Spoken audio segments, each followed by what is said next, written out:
Assalamualaikum warahmatullahi wabarakatuh. Waalaikumsalam warahmatullahi wabarakatuh. Bismillah, alhamdulillah, wassalatu wassalamu ala rasulillah Sayyidina Muhammadin abdillah, amma ba'du. Yang terhormat kepada Al-Ustadz Wildan Alwi MPDI selaku dosen pengampu mata kuliah Nanggung Al-Quran, yang sama-sama kami hormati Al-Ustadzah Citra Awaliyatun selaku narasumber kami pada hari ini, serta para sahabat-sahabat media sekalian yang telah menyaksikan video kami pada kali ini. Alhamdulillah, puji syukur kepada Allah Subhanahu wa Ta'ala yang telah memberikan kita kenikmatan sehingga kita bisa berkumpul dan berbincang pada kesempatan kali ini mengenai salah satu keindahan dalam seni membaca Al-Quran, yakni yang kita kenal dengan Nagum Al-Quran atau seni tilawah Al-Quran pada Makum Ros bersama narasumber yang sudah hadir di hadapan kita, yakni Al-Ustadzah Citra Awaliyatun, yang insya Allah beliau adalah seorang yang sudah berkompeten dalam bidang Nagum Al-Quran ini. Sebelum itu, izinkan saya selaku moderator izin untuk menyebutkan rangkaian apa saja yang akan kita bahas pada kali ini. Yang pertama, seputar pengetahuan mengenai Nagum Al-Quran oleh narasumber dengan sesi tanya jawab. Yang kedua, praktik sekaligus penerapan Makom Ros bersama teman-teman sekalian yang akan dibimbing langsung oleh narasumber kita pada malam kali ini. Baiklah, langsung saja kita mulai perbincangan pada kali ini mengenai Nagum Al-Quran yang akan diawali dengan sesi tanya jawab. Baiklah, langsung saja kita ke pertanyaan pertama. Afwan Ustazah, kapan awal mula Ustazah belajar nagom? Oke, Ana izin menjawab pertanyaan teman sekalian. Ana itu pertama kali mengenal ilmu nagom itu waktu kecil sebenarnya. Karena Ana itu udah dikenalkan nagom sama lingkungan Ana itu dari mulai Ana sebelum kelas 1 SD. Jadi Ana masih TK itu, Ana udah kenal ilmu nagom, tapi Ana belum belajar. Nah, terus karena memang di lingkungan Ana juga dan kebetulan Ana dari Bima yang notabene itu terkenalnya itu banyak orang yang bisa tilawah. Jadi di sana itu teman-teman, kenapa banyak anak kecil yang udah bisa nagom? Itu karena di sana itu TPQ-nya bukan TPQ Hafizul Quran, tapi TPQ-nya itu tilawah Al-Quran. Jadi belajar ilmu nagom. Makanya jangan heran ketika antum melihat orang dari Bima, mungkin anak TK itu udah lincah baca Quran sama udah pintar nagom, itu karena memang di sana itu TPQ sama TPA-nya rata-rata ya belajarnya ilmu nagom. Kalau anak sendiri itu mulai belajar ilmu nagom itu kelas 2 SD. Kelas 2 SD anak udah mulai belajar ilmu nagom. Karena sebelumnya anak itu masuk ikut lomba, ceritanya anak ikut lomba tartil Quran gitu. Ikut lomba tartil Quran dan kebetulan juara. Nah, alhamdulillah. Kemudian anak dikenalin sama guru ngaji yang pinter nagom. Dan mulai dari situ, dari kelas 2 SD anak belajar ilmu nagom. Nah, anak belajar terus dari setiap hari anak ke guru ngaji itu dari Senin sampai Ahad itu nggak pernah libur, itu belajar nagom dari kelas 2 SD sampai SMP kelas 3, bahkan sampai SMA itu anak masih belajar nagom. Karena yang pertama memang anak udah lama masuk ke dunia MTQ, jadi anak itu belajar nagom karena ada tuntutan ini juga, tuntutan lomba. Jadi dulu anak dikenalin lomba, setelah ikut tartil, kata guru ngaji anak jangan ikut tartil gitu, karena tidak terlalu bergengsi. Maksudnya bukan karena kamu belajar tilawah gitu. Akhirnya anak diajarin nagom itu dari kelas 2 SD. Dilanjut ke pertanyaan yang kedua. Menurut Ustazah, kesulitan dan kemudahan dalam mempelajari nagom ini apa? Sebenarnya kalau belajar nagom itu teman-teman banyak sulitnya dibanding mudahnya. Mungkin teman-teman ngerasain juga kan belajar nagom selama 5 hari ini bagaimana. Itu sebenarnya kalau misalnya awal-awal belajar ya, belajar nagom itu nggak ada kata mudah teman-teman. Karena sepengalaman Anda sendiri, kalau kita mau pintar buat nagom atau pintar tilawah yang tahu beda-beda makom, yang udah hafal makom-makom tilawah, nah itu 1 tahun itu udah cukup buat belajar. Jadi minimal banget itu belajar itu nggak, emang belajar nagom nggak akan ada habisnya. Karena setiap tahun itu iramanya itu selalu berkembang kalau buat nagom. Nah sulitnya dulu ketika anak awal itu yang pertama ya pasti suara. Karena suara itu harus dilatih yang pertama.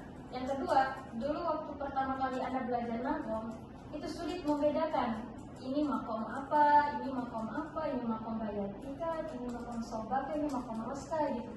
Yang ketiga itu napas.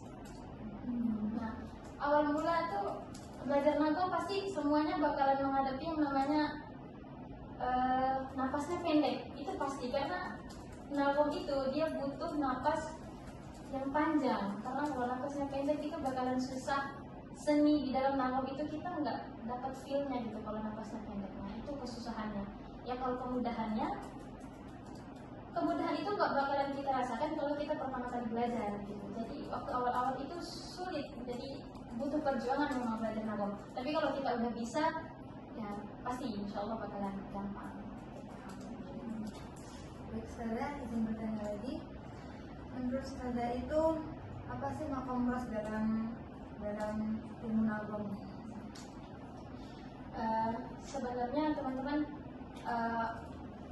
kalau kita belajar nagom Al-Quran itu biasanya bukan tentang teori, bukan tentang apa itu makom bayati. Secara teori makom bayati adalah makom ini. Karena menurut anak pengertiannya pun sama, 7 makom itu sama. Ya makom ros itu salah satu dari makom dasar ketika kita mempelajari ilmu nagom. Itu salah satunya ada yang namanya makom ros. Tapi kalau karakter makom ros itu biasanya makom yang paling sulit. Salah satu makom yang sulit. Kenapa sulit? Karena memang dia membutuhkan effort atau suara yang lebih tinggi gitu buat melafalkan atau melantunkan makom ros itu tadi. Cuman dia dia masuk ke dalam salah satu dari 7 makom dasar yang kita pelajari dalam ilmu nagom. Izin bertanya lagi juga, makom ros cocoknya itu dipakai saat apa sih? Itu kalau misalnya cocok dipakai waktu kapannya itu tergantung kitanya teman-teman. Kalau kita misalnya mau pakai, tapi biasanya orang-orang yang pakai nada nagom itu imam sholat itu biasanya pakai lagu ros atau enggak adzan. Karena kan kita sering dengar orang imam sholat, orang adzan itu pakai lagu ros. Cuman balik lagi, semua makom di Al-Quran, semua makom tilawah itu balik lagi ke diri masing-masing. Kita itu maunya pakai makom yang mana. Kalau kita ngerasa kita ini cocok atau ini lebih bagus dipakai di makom diharka, ya kita bakalan pakai makom diharka. Nggak ada cocok-cocokan ke kayaknya ros ini lebih cocok ke sini, enggak. Itu balik lagi ke menurut kita masing-masing gitu. Karena makom ros itu teman-teman karakteristiknya dia itu tinggi, kuat ya. Kalau menurut anak pribadi karakteristik ros itu kuat sama dia ringan tapi ya kuat. Baik, Ustazah, kebanyakan kan awal belajar nagom tuh susah dalam pernapasannya, susah dalam mengatur napas. Nah, menurut Ustazah bagaimana cara mengatur napas dalam nada yang nada ros agar tetap stabil? Kan sedangkan banyak yang jarang bisa nada tinggi. Sebenarnya urusan suara ini kan balik lagi ke suara ya teman-teman. Kalau suara itu dia memang harus dilatih. Jadi banyak caranya gimana suara kita ini bisa dilatih dari yang sebelumnya itu nggak bisa jadi bisa. Nah, kalau sepengalaman anak yang diajarin sama guru-guru anak, itu cara biar suaranya stabil itu yang pertama sering latihan. Itu yang paling harus diamalkan, itu sering latihan. Karena percuma suaranya bagus tapi nggak pernah latihan juga bakalan nggak stabil suaranya. Yang kedua, kalau mau napasnya panjang dan suaranya terjaga, suaranya stabil, itu memang pola makan kita tuh harus dijaga. Nggak boleh ya, antum udah masyhur lah, nggak boleh makan makanan pedas, nggak boleh makan makanan berminyak, nggak boleh makan makanan yang dingin atau minuman yang dingin. Nah, itu tuh cara buat menstabilkan suara gitu. Dan ada latihan yang lain juga teman-teman. Biasanya mungkin antum pernah dengar kalau kita mau napas panjang itu kita lari gitu misalnya, atau kita berenang, atau mungkin kalau dalam dunia kami itu dulu guru anak tuh sering minta anak untuk terlihat di dalam air. Jadi kalau ketemu ember baskom itu masukin mukanya teriak kencang-kencangnya gitu, karena itu salah satu cara buat menstabilkan suara di samping kita latihan gitu. Tapi kalau mau antum napasnya panjang itu biasanya lari pagi atau lari sore. Napasnya biar napasnya itu panjang. Dan pada guru anak waktu lari itu sambil kori gitu, sambil lari gitu. Kalau nggak kayak gitu dulu diajarinnya antum coba baca Quran kori tapi jangan napas. Soalnya itu kalau bagi orang yang nggak mageran, kalau mau napasnya panjang lari, biasanya lari atau tadi pola makannya dijaga sama terdiam di air.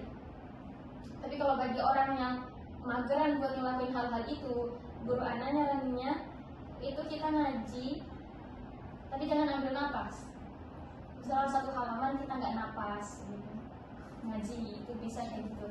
Dilatih misalnya percobaan pertama itu cuma buat satu baris. Nah, percobaan kedua itu kalau bisa lebih dari satu baris setengah, sampai nanti napasnya itu panjang dan dapat satu halaman. Guru anak gitu. Tapi kalau mau disaranin, menurut pengalaman anak yang paling ampuh itu lari itu insya Allah napasnya panjang gitu teman-teman. Sama pola makannya dijaga, Bisa menstabilkan nada tinggi gitu saudara. Biasanya kan ada yang udah di tengah-tengah nada tinggi tiba-tiba kecetik gitu suaranya kan saudara. Nah, kalau buat waktu kita kori, kita dari awal udah ngitung teman-teman. Jadi para kori itu biasanya tergantung. Kalau misalnya bayatinya, ros kan termasuk tanda nada apa? Salah satu makom yang tinggi kan. Kalau misalnya dari awal bayatinya nadanya udah kayak gini. Ar-Rahmanu 'allamal Qur'an. Percaya, nggak bakalan bisa nyampe sampai ros. Karena waktu awal makom bayatinya udah tinggi gitu. Jadi kalau mau stabil suaranya waktu nada ros, awalnya jangan tinggi. Pasti antum tuh jarang dengar orang yang bayati kayak gitu kan, pasti Ar-Rahmanu 'allamal Qur'an. Itu cara supaya nanti ketika nada tingginya itu stabil gitu. Karena kalau misalnya udah dari awal dia praktek itu dia udah tinggi bayatinya, pasti suaranya nggak bakalan stabil gitu. Karena kan makom tuh bayati itu yang paling rendah, terus hijaz, terus nahawan. Nah, ros ini puncaknya tinggi. Kalau misalnya kita dari awal udah tinggi, nanti puncaknya dia nggak bakalan nyampe gitu. Kalau buat menstabilkan suara biar nggak kecekik, biasanya orang yang suaranya kecekik atau nggak kuat di tengah-tengah itu ya karena dari awalnya udah tinggi, startnya udah tinggi, jadi nanti ketika sampai puncak yang harusnya tinggi dia udah nggak kuat gitu. Karena dia udah puncak di awal. Jalan pulang bareng Fitra sama Rahman.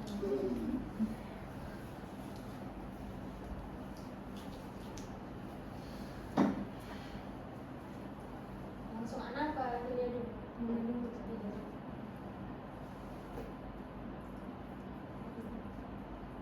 Baik, lanjut ke rangkaian berikutnya yaitu praktik sekaligus penerapan pada nagum Al-Quran, yaitu nagum makom ros yang akan dibimbing oleh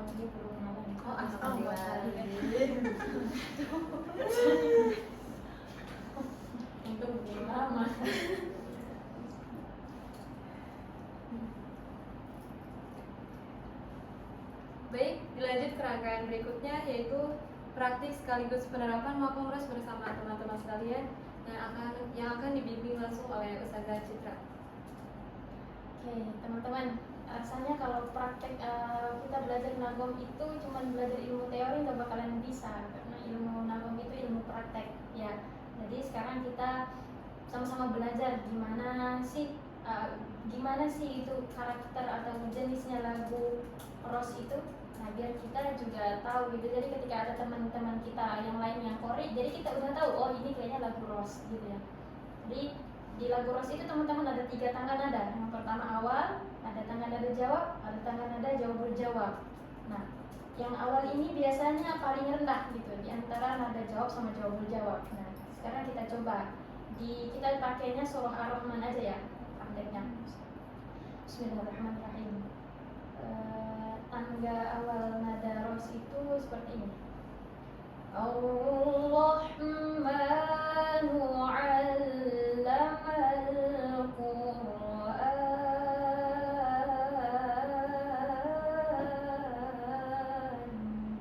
Nah, anak ulang sekali lagi, nanti antum ikutin ya. Ar-Rahmanu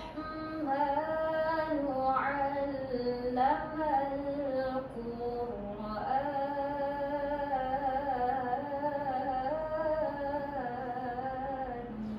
Oke, bisa? Insyaallah bisa. Kita coba bareng-bareng. 1, 2, 3. Ar-Rahmanu 'allamal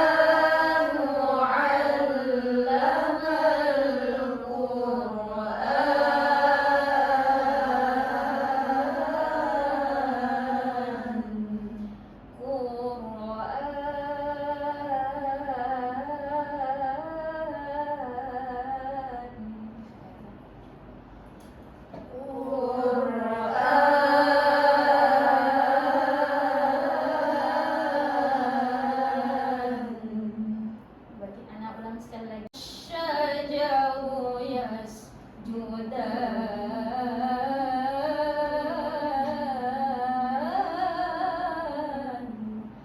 Bisa ya?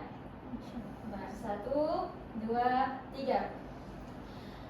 Asy-syamsu wal qamaru bihusbanin wan najmu wasyajaru yasjudan.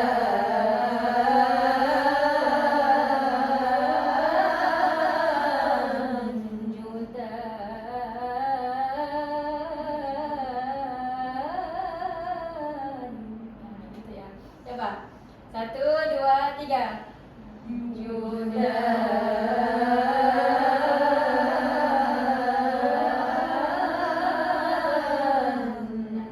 Sekali lagi ya. Asy-syamsu wal qamaru bihusbanin wan najmu wasyajaru yasjudan.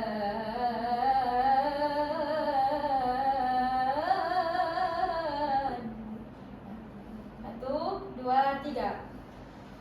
Asy-syamsu wal qamaru bihusbanin wan najmu wasyajaru yasjudan.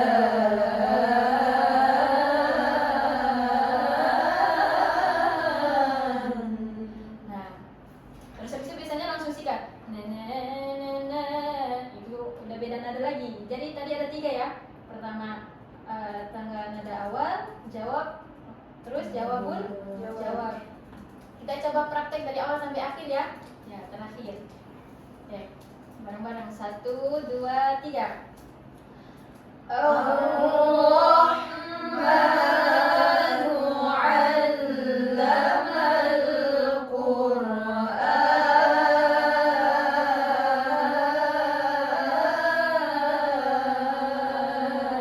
Itu tangga nada apa tadi? Awal.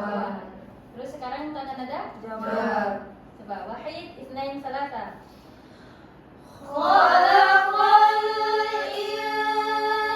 insana 'allamahu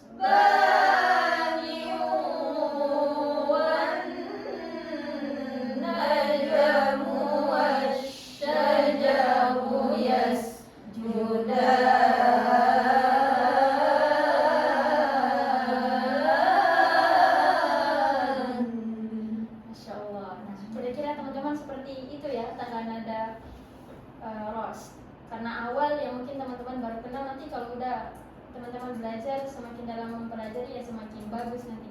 Gimana? Menurut teman-teman bagus atau sulit atau enggak? Sulit. Ya, sulit karena baru belajar. Oke.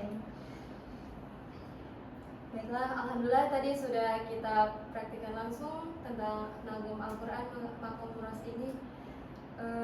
Dan alhamdulillah kita sudah sampai di penghujung perbincangan pada kali ini.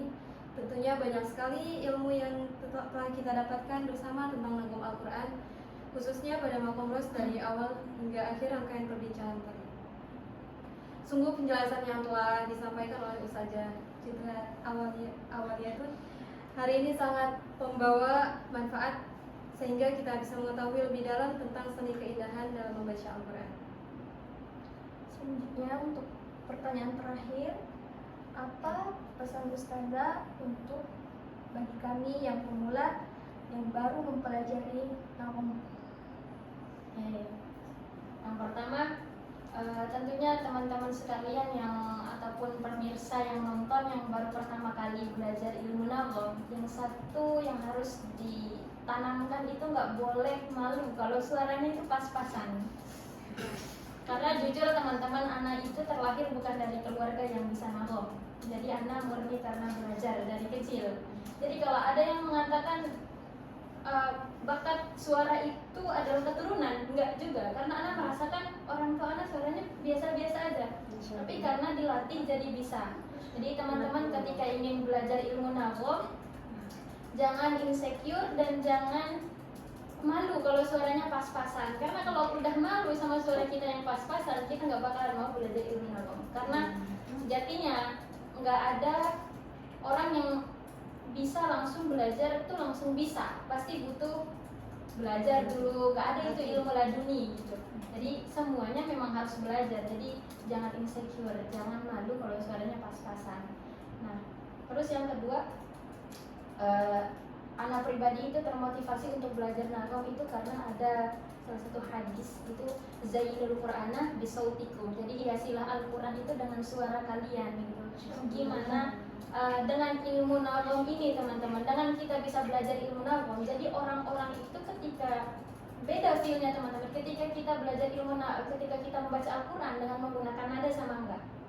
Jadi pesan anak pribadi, jadikan ini sebagai ladang teman-teman buat berdakwah. Jadi belajar ilmu nagum ini sebagai ladang teman-teman ya buat berdakwah di luar sana, karena kan nggak harus menyampaikan dari Al-Quran, bisa jadi orang lain mendengar suara antum yang bagus itu dalam melantunkan Al-Quran, jadi oh Islam itu indah ya. Jadi orang-orang banyak tertarik untuk belajar ilmu nagum. Jadi itu jangan insecure, jangan malu, dan jadikan belajar ilmu nagum itu bukan sesuatu, bukan dibatasi hanya sebatas perkuliahan aja. Nah, tapi jadikan itu tuh sebagai salah satu motivasi dari antum semua supaya orang-orang lain itu tertarik untuk belajar dan mengajar Al-Quran gitu teman-teman. Baiklah, kami ucapkan terima kasih yang sebesar-besarnya kepada Ustazah Citra Awaliyatun atas waktu dan juga ilmunya. Semoga apa yang telah beliau sampaikan tadi bisa membangun semangat serta juga semangat kita dalam belajar, khususnya dalam mempelajari ilmu nagum Al-Quran ini, dan juga para sahabat media sekalian untuk lebih mencintai Al-Quran dengan seni nagum ini. Semoga Allah memberikan kemudahan kepada kita semua dalam belajar dan mengamalkan apa yang kita dapatkan hari ini. Mungkin kiranya cukup sekian. Wallahu muwaffiq ila aqwamit thoriq. Wassalamualaikum warahmatullahi wabarakatuh. Waalaikumsalam